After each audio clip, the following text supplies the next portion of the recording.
one of the first things I want to say before I start getting into the rigging is with the Haymaker, this is a paddle tail, and this boot tail really goes crazy when it has water pushing against it pretty tough. So the I like throwing the 1/4 ounce, which is right here. I like throwing the 1/4 ounce, even in any depth of water that I'm in, because it gets that bait down, and it lets that tail work.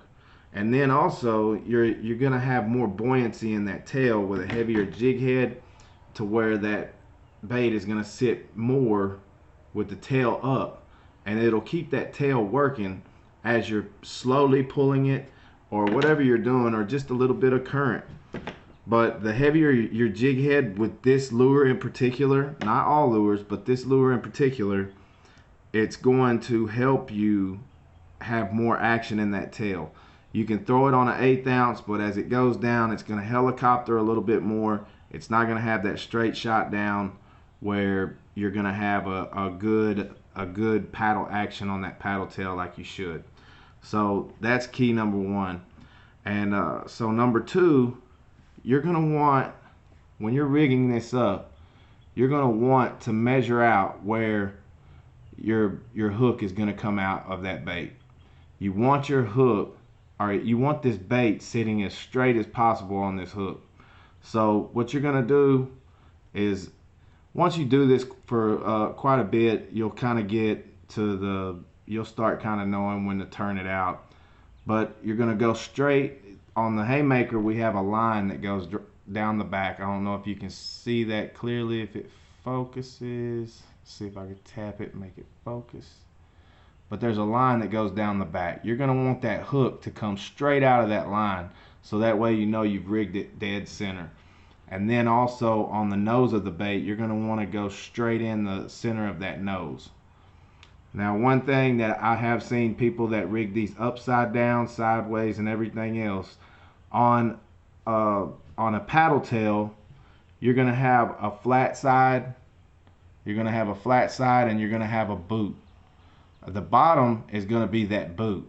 You want that flat side on top. So whenever you're rigging this up, make sure that you have that flat side on top. You're going to take that hook, and you're going to stick it straight in the center of that nose right there, and you're going to work it through, and then you're going to come straight out of the back of it. See if you can tell where you're going to come straight out of the back right there. You see that hook coming out? That's right on that line. That's where I want that. And then you're going to just kind of feed it all the way up on the jig head and push it on. Make sure it's good and snug.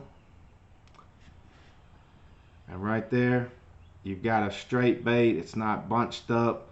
You don't want that. Whenever you're throwing this, you don't want it. I'll give you an example of a bad rig up.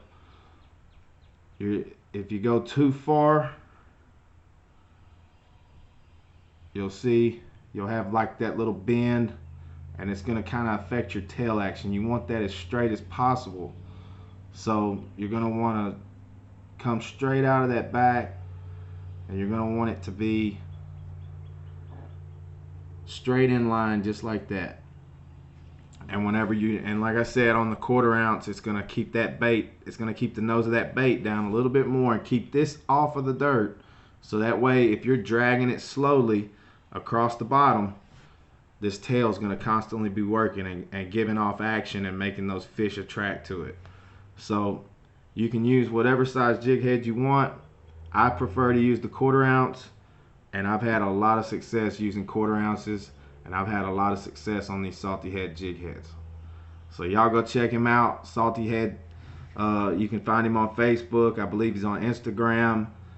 Those are the two platforms that I know he's on. So go hit him up. Go to saltyhead.com. Go to biteandfightangler.com and pick you up this killer combo.